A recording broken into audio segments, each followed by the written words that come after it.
ఇక్కడ ఇక్కడ మీరు ఇదేమో ఎలక్షన్ కార్డ్ కదా, ఇగో ఏదైనా ఇగో ఇది గ్రూప్ 1 గ్రూప్ 2 ఉద్యోగాలు, గ్రూప్ 1 ఉద్యోగాలు, ఇది గ్రూప్ 2 ఉద్యోగాలు. సో నువ్వు ప్రభుత్వ ఉద్యోగం సాధించడానికి ప్రిపేర్ అవుతున్నావు. 4 నోటిఫికేషన్లు పడ్డాయి. 4కి అప్లై చేస్తావు, ఒకదానికి చేస్తావు? 4 చేస్తాం, ఖచ్చితంగా 4 చేస్తారు, 4 రాస్తావు అంతే.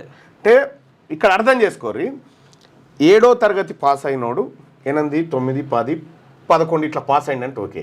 7వ తరగతిలో ఫెయిల్ అయినోడు 10 పాస్ అవుతుండొచ్చునా? ఎట్లా పాస్ అవుతాడు? 7వ తరగతిలోనే 7వ తరగతి మందమే చదువు రాదు, అవును, కానీ 10వ తరగతి పాస్ అయ్యాడు. ఇక్కడ గ్రూప్ 2లో మాత్రం వీళ్ళకి ఉద్యోగాలు రాలేదు, ఈ 108 మందికి. ఇక్కడ గ్రూప్ 1లో వచ్చినాయి. ఇక్కడ అసలు తిరకాస్త ఏంది? ఇక్కడ గ్రూప్ 1లో రెడ్లు అప్పర్ క్యాస్ట్ వాళ్ళకి 108 ఉద్యోగాలు ఓపెన్ లో వచ్చినాయి. మరి ఈ తెలివి ఇక్కడ కూడా ఉండాలి కదా, చిన్న పరీక్ష కాడ కూడా. ఏంటంటే ఇక్కడ ఎక్కువ సంఖ్య ఉన్నది, ఇంకా ఎక్కువ సంఖ్య ఉంది, ఇంకెక్కువ రావాలి. 782 అయితే ఇది క్లియర్ గా అర్థం చేయాలి. ఇక్కడ ఇది గ్రూప్ 1 పరీక్ష, ఏది డిఎస్పీలు, ఆ తర్వాత డిప్యూటీ కలెక్టర్లు, సిటిఓలు అయ్యేటువంటి పెద్ద పరీక్ష ఇది. ఇదేమో డిప్యూటీ తహసీల్దార్లు, ఎంపీడీఓలు, ఇవి మోతాదు ఉంటాయి, ఈ చిన్న. అయితే ఈ చిన్న పరీక్షల్లో ఫెయిల్ అయ్యారు వీళ్ళు, ఓసీలు. చిన్న పరీక్షల్లో ఫెయిల్ అయిపోయి పెద్ద పరీక్షలో పాస్ అయ్యారు. ఎట్లా సాధ్యమైంది? క్లియర్గా గ్రూప్ 1 ఉద్యోగాలు రెడ్లకు అమ్ముకున్నాడు, రెడ్లకు గట్టబెట్టిండు. ఎగ్జాక్ట్లీ రెడ్లకు గట్టబెట్టిండు. ఇవి బీసీ ఇగో గ్రూప్ 1లోనేమో 19.2% ఉద్యోగాలు సాధిస్తారు వాళ్ళు ఓపెన్ కేటగిరీలా. గ్రూప్ 2కి వచ్చేసరికి 7.8. ఎందుకు తగ్గింది?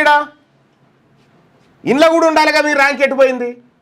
ఎగ్జాక్ట్లీ ఈ ర్యాంక్ ఏడ మిస్ అయింది మీది అంటే వాళ్ళ జనాభా. నేను చెప్తున్న 7.8 ఏదైతే ఉందో ఇదే ఎగ్జాక్ట్. నేను మొత్తుకుంటున్న వాళ్ళ జనాభా 7.8%. 7.8% జనాభా ఉన్నోనికి 10% ఈడబ్ల్యూఎస్.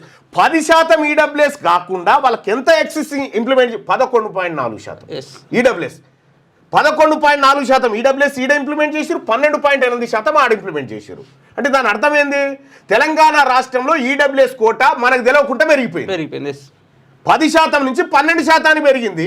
బీసీల రిజర్వేషన్ కోసం మాత్రం హైకోర్టు కాడ ఆగింది. సో తెలంగాణ రాష్ట్రంలో ఉన్నటువంటి విద్యా సంస్థలు వాళ్ళ చేతుల్లో ఉన్నాయి, హాస్పిటల్స్ అన్ని వాళ్ళ చేతుల్లో ఉన్నాయి, చిన్న కొలువులు ఉండ కూడా వాళ్ళు ఎత్తుకపోతారు, ఊర్లలో భూములు జాగాలన్నీ కూడా వాళ్ళ చేతుల్లోకి వెళ్ళిపోయినాయి, పట్టణాలన్నింటినీ కూడా కబ్జా పెట్టిర్రు. అంటే తెలంగాణ రాష్ట్రంలో ఉన్నటువంటి సంపదను మొత్తం వాళ్ళ చేతుల్లో పెట్టుకొని ప్రజలను బిచ్చగాలుగా చేసుకుంటూ 5,000, 3,000, 2,000 రూపాయలు ఇచ్చుకుంటూ మన ఆత్మగౌరవం పైన దెబ్బ కొట్టి, సో మనదల్లా మనకు పంచాయతీలు పెట్టుకుంటూ ఇన్నాళ్ళు కుర్చీలు ఎక్కేటువంటి రాజకీయం వాళ్ళు చేసుకొచ్చారు, భవిష్యత్తులో చేయబోతా ఉన్నారు. సో దీన్ని తెలంగాణలో ఉన్నటువంటి బీసీ సమాజం ఆలోచించాల్సిన ఆవశ్యకత ఏర్పడింది. జనం చాలా తీక్షణంగా గమనిస్తారు.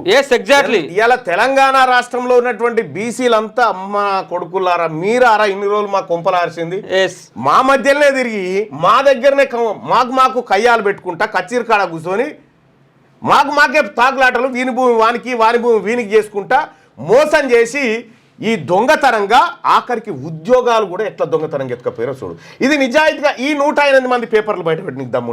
ఎగ్జాక్ట్లీ. ఈ 108 మంది పేపర్లు బయట పెడతారా? ఈ 108 పెట్టరు, ఈ 61 పెట్టరు. ఎందుకు దాచి పెడతారు? ఇవి తెలంగాణలో బీసీ లెక్కలు ఎట్లా దాస్తారో వీళ్ళ పేపర్లు కూడా అట్లే దాస్తారు.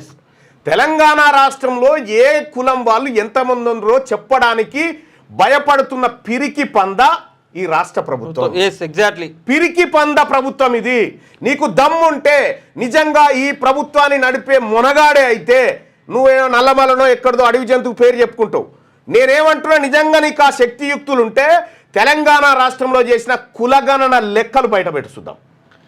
రెండోది, ఈ భూసాని వెంకటేశ్వరరావు ఇచ్చినటువంటి డెడికేట్ కమిషన్ ఏం రికమెండ్ చేసిందో ఆ రిపోర్ట్ బయట పెట్టు. నీ ఎక్స్పర్ట్ కమిటీ అని వేసినావు కదా, ఇండిపెండెంట్ కమిటీ, ఆ రిపోర్ట్ బయట పెట్టి నీకు దమ్ముంటే. దొంగతనంగా మాయి దాచుకుంటూ, మా లెక్కలు దాచుకుంటూ దొంగతనంగా ఉద్యోగాలు ఎత్తుకపోయేటువంటి నీది మా పేదల ప్రభుత్వమా? మీది ముమ్మాటికి బీసీల వ్యతిరేక ప్రభుత్వం. మీది బీసీల ద్రోహిగా రేవంత్ రెడ్డి ఇలా తెలంగాణ రాష్ట్రంలో ఉన్నాడు.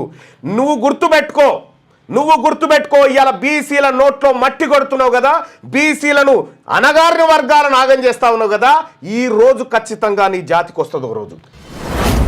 మీ వ్యాపారం అభివృద్ధి కావాలని కోరుకుంటున్నారా? అయితే వెంటనే క్యూనస్ని సంప్రదించండి.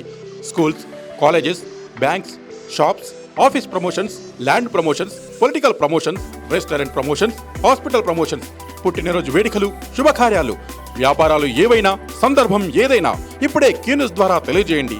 మీ వ్యాపారాన్ని అభివృద్ధి చేసుకోండి.